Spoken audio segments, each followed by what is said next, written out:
All right, I'm sitting here with Dan. How you doing? Doing alright. You just want to tell me a little bit about yourself, like, you know, how old you are, where you're from. I'm from Wilmington, Delaware. 24 years old. I'm addicted to fentanyl and Tranq. Okay. Now, I asked you this off camera, but you are just with fentanyl. You didn't do the original heroin, or right? No. Okay. Did you do like perks or anything like that? That's where it started. So it started on a prescription pills or something, and then you went from them straight to Fetty. Yep. Oh wow. Okay.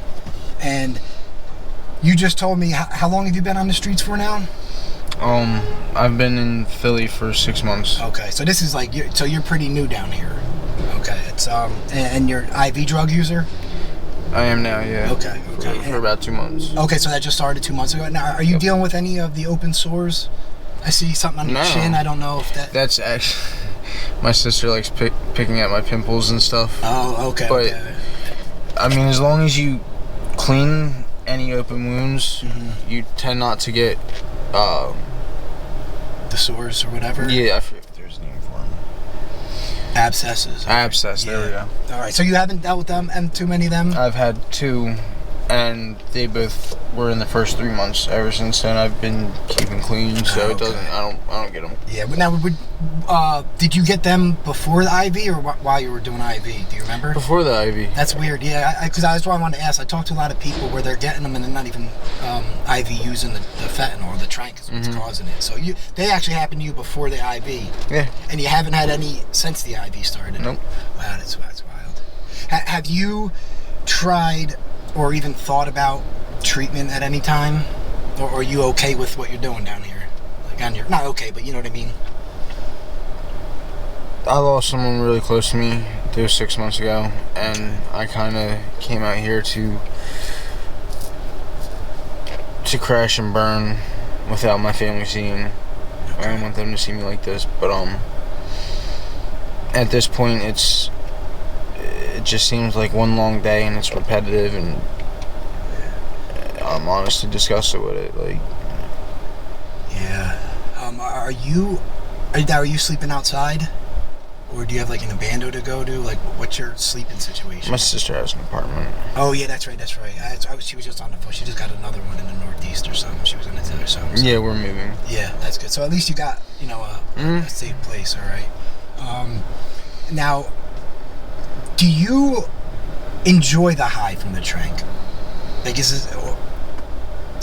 so many people. The reason I ask is so many people I talk to, they say they do it, and then they pass out and they wake up and then they're sick again. It's like they don't have time to enjoy it. I'm more of an upper guy. Okay. I do speedballs. Okay, so I like the coke more. Okay. But I mean, when I'm sick, I won't. I know some people who will stay sick for hours until they get coke. Okay. I'm not one of those. Like, wait, they'll be dope sick and want coke. Yep. And they'll sit there. They'll have a bag in their hand of Fetty. Yeah, and they won't do it until they get coke.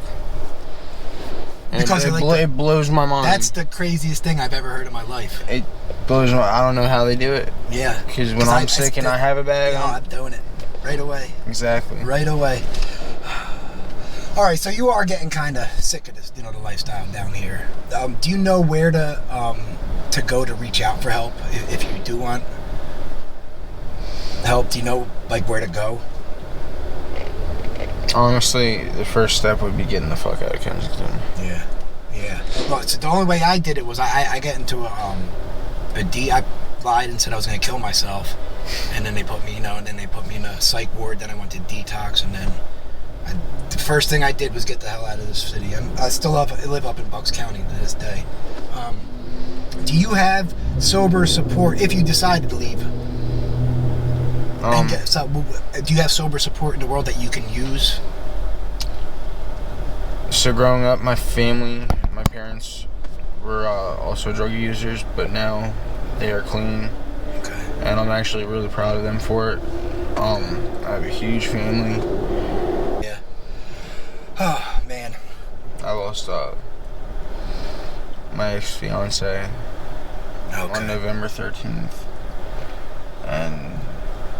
It was 2 weeks before my birthday, my 24th birthday.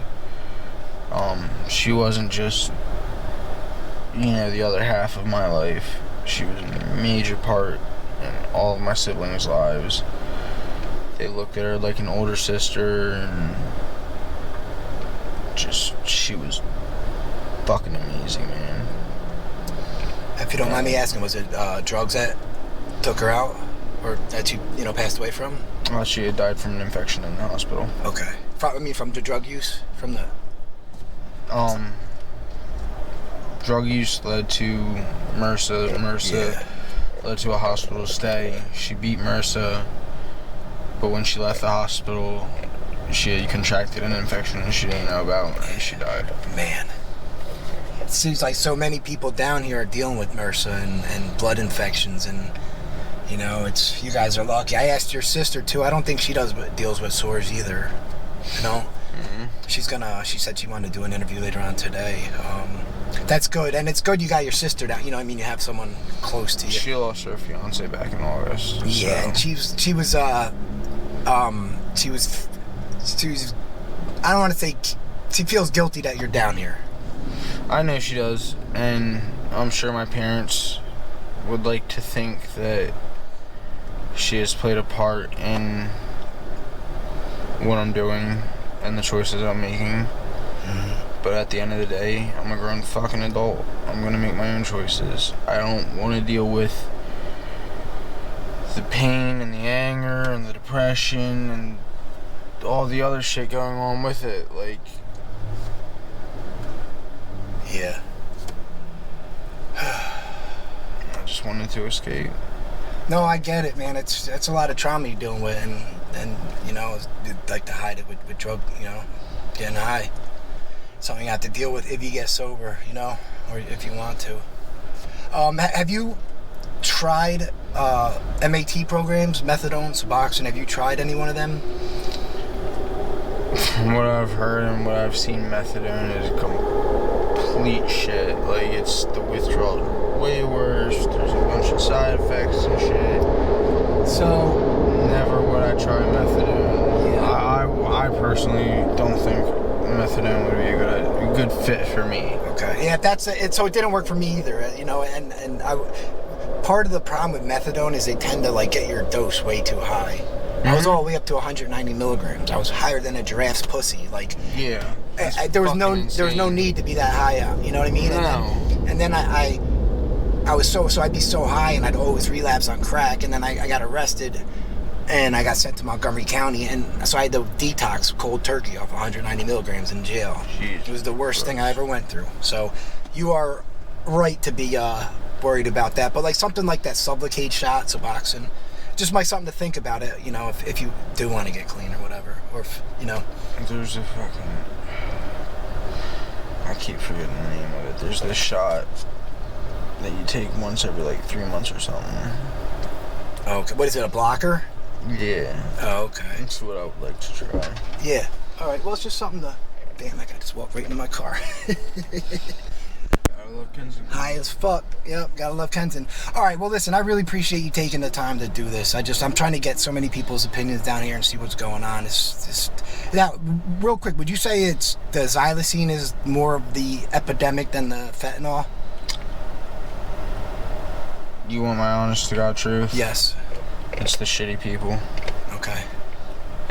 Drugs, yeah, they fuck with your head and they can make you do stupid things, but at the end of the day, it's the core of who you are that makes you do the shit that you do. Yeah. All right, well, I appreciate you taking the time to do this. I'm gonna. I got your sister's number. Like I said, she's going to do an interview, and then I keep in touch with you guys. And I told her once you guys get that new apartment, I can help you bring some stuff up there. And make it a little more human in there. I know you guys are having a rough little go at it, so we'll see if we can get you guys some help. All right, thank you, man. All right, have a good day. You too. All right.